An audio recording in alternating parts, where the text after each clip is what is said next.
Assalamualaikum warahmatullahi wabarakatuh. Materi kita pada hari ini yaitu mengenai kedudukan dan fungsi Undang-Undang Dasar Negara Republik Indonesia tahun 1945. Di kelas 7, kalian telah mempelajari bagaimana Undang-Undang Dasar Negara Republik Indonesia tahun 1945 disusun dan ditetapkan. Selanjutnya, marilah kita pelajari bahwa Undang-Undang Dasar bagi sebuah negara sangatlah penting.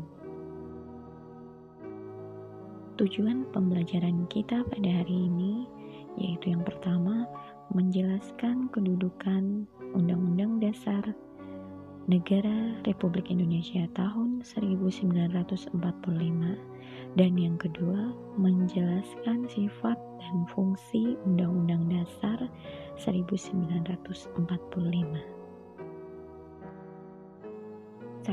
Kedudukan Undang-Undang Dasar Negara Republik Indonesia tahun 1945. Undang-Undang Dasar pada awalnya lahir untuk membatasi kekuasaan raja yang pada waktu itu berkuasa sewenang-wenang.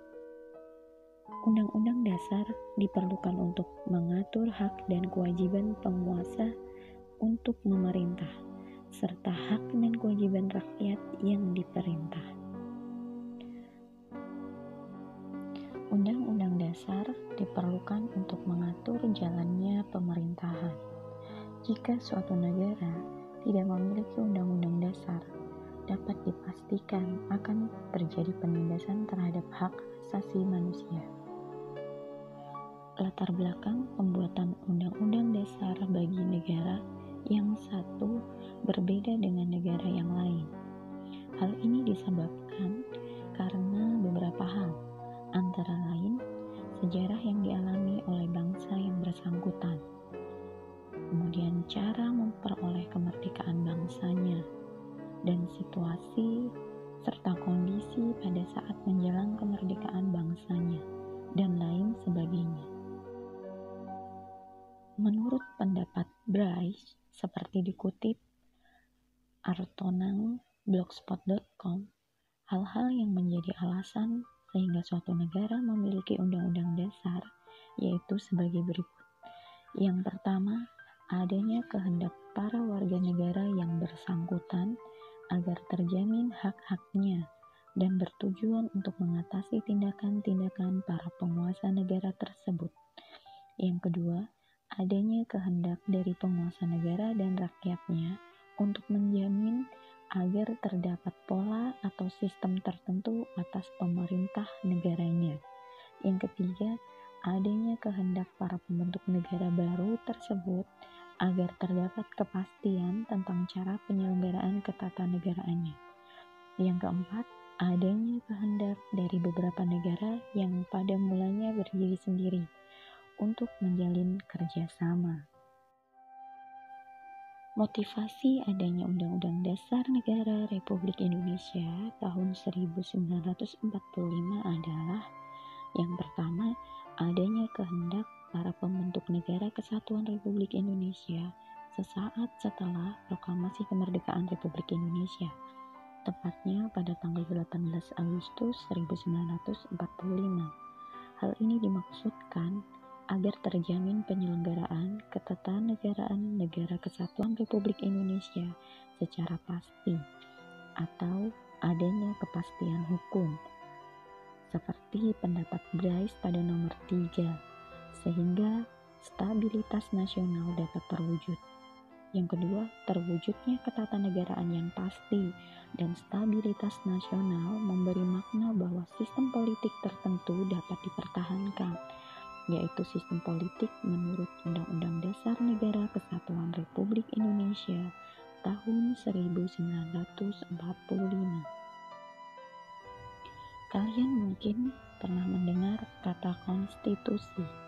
Apa itu konstitusi dan apa hubungannya dengan Undang-Undang Dasar? Kalian pasti juga pernah mendengar tentang salah satu lembaga negara, yaitu Mahkamah Konstitusi.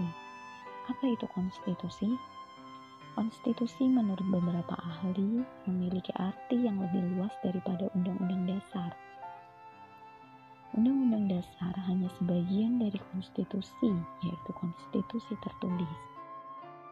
Jadi, konstitusi terdiri dari hukum dasar tertulis dan tidak tertulis, di mana hukum dasar yang tertulis itu disebut dengan Undang-Undang Dasar Negara Republik Indonesia tahun 1945, sedangkan yang tidak tertulis disebut dengan konvensi.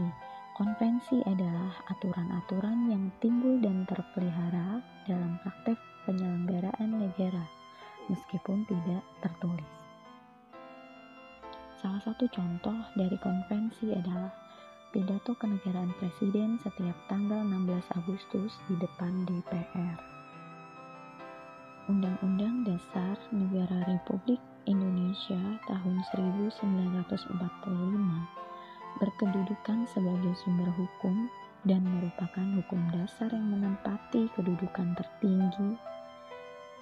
Dalam kedudukannya sebagai sumber hukum yang tertinggi, setiap peraturan perundang-undangan di bawah Undang-Undang Dasar Negara Kesatuan Republik Indonesia tahun 1945 harus berlandaskan dan bersumberkan pada Undang-Undang Dasar Negara Republik Indonesia tahun 1945. Undang-Undang Dasar Negara Republik Indonesia tahun 1945 mempunyai fungsi sebagai alat kontrol, alat mengecek apakah norma hukum yang lebih rendah yang berlaku itu sesuai atau bertentangan dengan ketentuan Undang-Undang Dasar Negara Republik Indonesia tahun 1945. Sebagai hukum dasar tertinggi, segala peraturan perundangan di bawah Undang-Undang Dasar Negara Republik Indonesia tahun 1945 tidak boleh bertentangan dengan Undang-Undang Dasar Negara Republik Indonesia tahun 1945. Setelah kita mengkaji kedudukan Undang-Undang Dasar Negara Republik Indonesia tahun 1945, selanjutnya marilah kita pahami apa itu Undang-Undang Dasar Negara Republik Indonesia tahun 1945. Undang-Undang Dasar Negara Republik Indonesia tahun 1945 adalah keseluruhan naskah yang terdiri atas pembukaan dan pasal-pasal atau pasal 2 aturan tambahan. Pembukaan dan pasal-pasal merupakan satu kebulatan yang utuh, dengan kata lain merupakan bagian-bagian yang satu sama lainnya tidak dapat dipisahkan. Sistematika Undang-Undang Dasar Negara Republik Indonesia tahun 1945 tergambar seperti berikut ini. A. Pembukaan terdiri dari atas 4 alinea. B. Pasal-pasal sebelum diubah 16 bab kemudian menjadi 21 bab. Kemudian 37 pasal menjadi 73 pasal.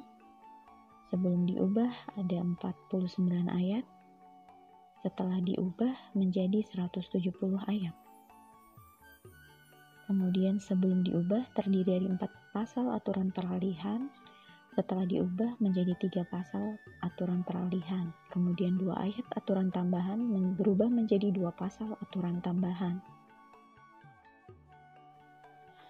Undang-Undang Dasar Negara Republik Indonesia tahun 1945 memiliki sifat sebagai berikut. Yang pertama tertulis.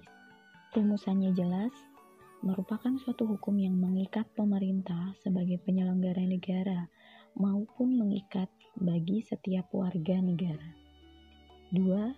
Singkat dan supel, memuat aturan-aturan, yaitu memuat aturan-aturan pokok yang setiap kali harus dikembangkan sesuai dengan perkembangan zaman, serta memuat hak-hak asasi manusia.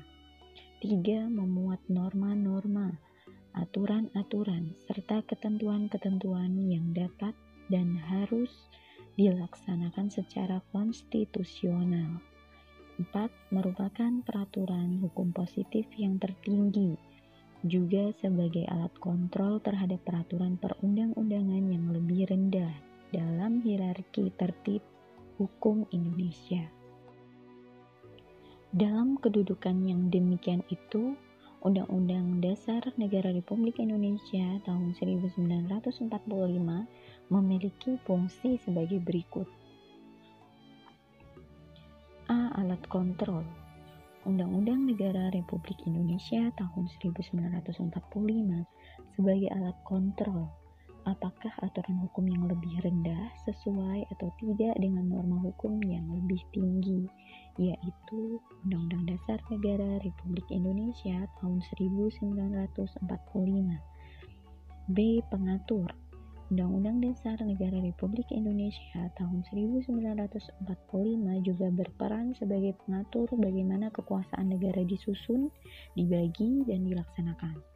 C. Penentu. Undang-Undang Dasar Negara Republik Indonesia tahun 1945 juga berfungsi sebagai penentu hak dan kewajiban negara, aparat negara, dan warga negara.